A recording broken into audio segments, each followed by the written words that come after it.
Esther, la reine qui sauva son peuple. Nous parlons aujourd'hui d'une vérité biblique qui est très édifiante et encourageante, car elle nous sert à nous appuyer sur l'Éternel et aussi à compter sur lui coûte que coûte. Cette histoire nous permet de comprendre que dans la vie, il y aura toujours des obstacles. Nous avons beau les éviter, ils se mettront toujours au travers de notre chemin.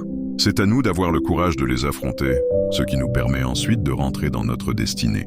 Le discernement, la stratégie, le passage à l'action et la volonté sont des piliers qui nous aident à surmonter les difficultés et à faire de chaque problème une opportunité à saisir pour se prouver qu'on est capable de... Il n'y a pas de réussite sans affront. La vie en elle-même est faite de difficultés, de complications, mais elle se résume à être capable de avoir confiance en Dieu avant d'avoir confiance en soi-même. Reste jusqu'à la fin afin d'en tirer profit. Certainement ce message va t'éclairer sur un point précis de ta vie. L'histoire d'Esther montre à quel point il est essentiel d'avoir confiance en soi pour réaliser non seulement ses rêves, mais aussi pour sortir d'un certain désagrément. La confiance en soi peut te permettre de changer non seulement ta propre vie, mais aussi celle de ta famille. D'écrire un nouveau chapitre. Inspire-toi de cette histoire. Si tu ne t'es pas abonné, je t'invite à le faire et à activer la cloche de notification. Je partagerai très souvent ce genre d'histoire, des vidéos de motivation, de développement personnel, pour nous permettre de grandir dans la foi en Jésus-Christ, de gagner en confiance en soi pour briller dans ce monde. Alors, que signifie Esther? Qui est-elle? Esther vient du terme Aster, qui veut dire étoile en hébreu. Il a donné naissance au mot français astre. Esther, également connue sous le nom d'Hadassah, est une jeune femme juive orpheline. Élevée par son cousin Mordecai, elle est décrite comme étant une très belle jeune femme de visage, de corps et de caractère. La signification de Mordecai, le cousin qui l'a élevée, en hébreu est Mardoché en français. À l'époque d'Esther, les Juifs sont en exil en Perse, après la conquête de Babylone. Ils vivent sous la domination perse, et leur statut est souvent précaire. Cela crée un contexte de défi et de vulnérabilité pour Esther et son peuple. Le livre d'Esther se déroule donc durant l'exil des Juifs en Babylonie, dans l'Empire perse, sous le règne du roi Assuérus. L'histoire commence par un festin de plusieurs jours organisé par le roi Assuérus. Lors d'une fête, il demande à sa femme, la reine Vashti, de se présenter devant ses invités pour exhiber sa beauté. Vashti refuse, ce qui provoque la colère du roi. Pour maintenir son autorité, Assuérus décide de la démettre de ses fonctions et de chercher une nouvelle reine. Après que la reine Vashti ait été déchue pour avoir désobéi au roi, un décret est lancé pour choisir une nouvelle reine.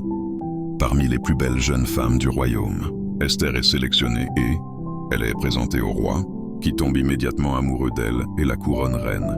Grâce à sa beauté et à ses qualités, elle devient la nouvelle reine d'Assuérus. Cependant, elle garde secrète son identité juive à la demande de Mordecai. Pourquoi? C'était une question de survie personnelle et de stratégie pour protéger son peuple. Ce n'est qu'au moment opportun, lorsque son intervention devenait cruciale pour la survie des Juifs, qu'elle a révélé sa véritable identité au roi. Haman, un conseiller royal, est promu et exige que tous se prosternent devant lui. Il devient furieux après que Mordecai refuse de se prosterner, affirmant son allégeance à Dieu seul. En revanche, Haman se venge de Mordecai en persuadant le roi de signer un décret pour exterminer tous les Juifs de l'Empire. Ce décret est proclamé et plonge la communauté juive dans le désespoir. Mordecai et Esther ont un plan. Mordecai incite Esther à intervenir auprès du roi pour sauver son peuple. Bien que cela soit dangereux, car entrer sans invitation dans la présence du roi peut mener à la mort, Esther accepte de prendre ce risque. Elle organise des banquets pour le roi et Haman. Lors du deuxième banquet, elle révèle son identité juive et accuse Haman de comploter contre elle et son peuple. Le roi, furieux, ordonne l'exécution de Haman sur la potence qu'il avait préparée pour Mordecai. Quel retournement de situation! Après la chute de Haman, Esther et Mordecai obtiennent le droit de défendre les Juifs.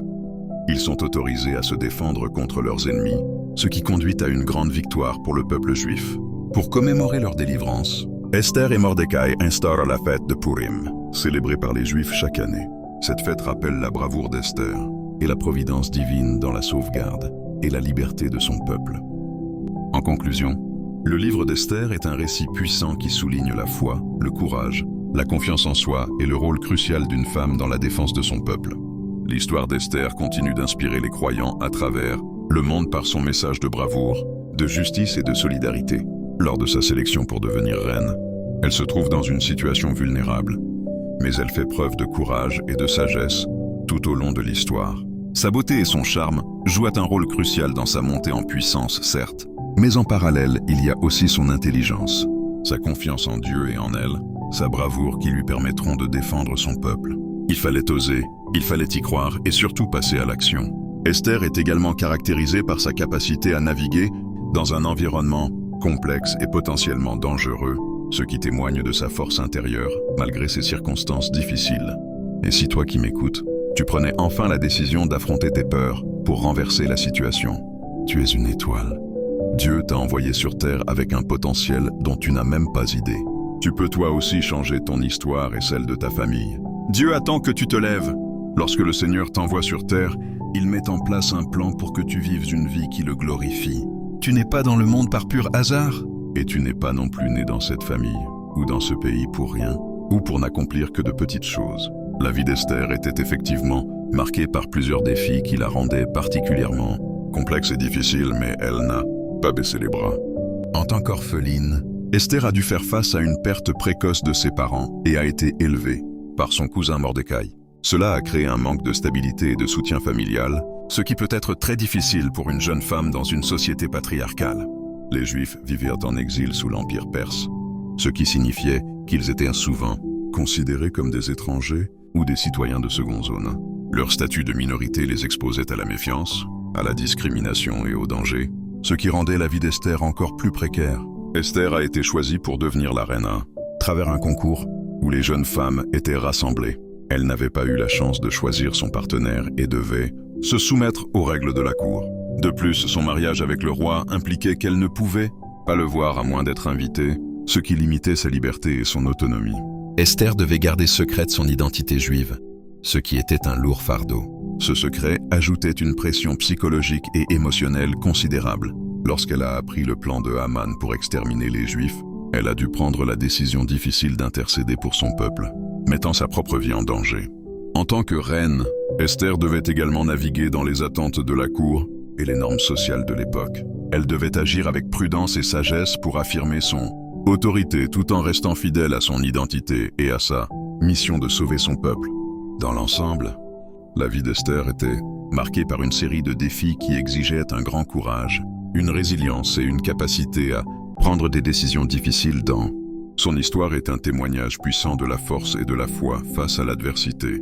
Pour finir, tu dois avoir le courage d'affronter tes défis, avoir foi en Dieu car sans lui on ne peut rien, te faire confiance, travailler sur ta confiance en soi. Ce n'est pas parce que tu hésites que tu ne vas pas y arriver. Esther aussi a hésité. Elle avait peur de rentrer dans la cour royale ce jour-là, sans invitation. Tu dois avoir un plan, une stratégie. Tu dois avoir avec toi un véritable partenaire de destinée, comme Mordecai, qui lui enseigne des valeurs associées à sa destinée et lui donne des conseils avisés. Sa sagesse et son expérience sont cruciales pour préparer Esther à son rôle de reine. Si cette vérité biblique t'a fait du bien, abonne-toi, like. Surtout n'hésite pas à partager afin d'aider une personne qui se pose également la même question concernant sa destinée, qui a peur d'affronter ses challenges. Parce que, en fin de compte, il y aura toujours des obstacles sur notre chemin, mais ce qui compte, c'est de faire ce trajet, en s'appuyant sur l'Éternel pour que la victoire soit assurée.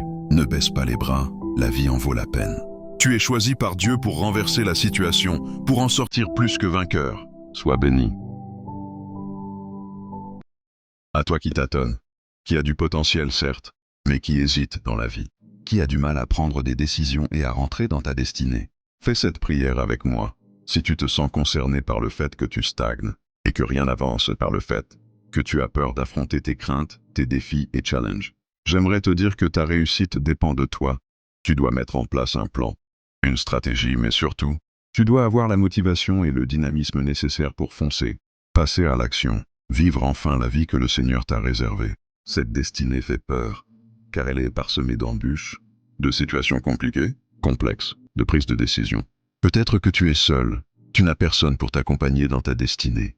Peut-être que tu t'es retrouvé très jeune face à des défis extrêmement difficiles. J'aimerais te dire que Dieu se souvient des orphelins, et se souvient de tous ceux qui souffrent. Dieu se souvient en fait de toi, parce qu'il t'aime. Il connaît ta situation orphelin ou pas, rejeté, maîtrisé. Dieu nous connaît et il nous aime tous de tout son cœur. Alors, fais cette prière avec moi. À partir d'aujourd'hui, je prends conscience que Dieu est avec moi, puisque son esprit vit en moi.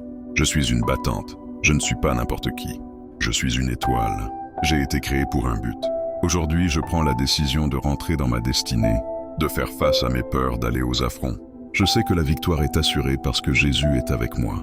Alors je renonce à la peur, au rejet, à la stagnation, au tâtonnement, à la lourdeur, à la faiblesse, au rejet et à tout ce qui m'empêche de rentrer et de saisir le plan parfait que Dieu a pour moi. Je suis une étoile. Je suis né pour briller. Je suis enfant de Dieu. Je suis sur terre pour un but. Ma famille a besoin de moi. La nation a besoin de moi, car je suis ici sur terre pour me réaliser. Aujourd'hui, le Dieu que j'invoque, Jésus-Christ, met sur mon chemin un partenaire de destinée parce que j'ai compris qu'on ne réussit pas seul. Ensemble, on est plus fort. Que Dieu me fasse grâce et que cette prière soit exaucée parce que je sais que ma vie est un témoignage, que j'ai été créé à l'image de Dieu pour glorifier son nom. Alors je refuse tout système de pensée qui me bloque. Je refuse tout système du diable qui me stagne. Je saisis l'armure qui me permet de combattre l'adversité et de l'écarter de mon chemin. Je réussis ce que j'entreprends et Dieu m'accompagne dans tous mes projets. J'ai la foi en Dieu, j'ai confiance en moi et je veux réussir, alors je réussirai. Merci Seigneur pour ta parole. Qu'elle porte des fruits et que les résultats soient palpables, que je vois enfin ta puissance se manifester dans ma vie. Que toute la gloire te revienne dans le nom puissant de Jésus. Nous avons ainsi prié. Amen.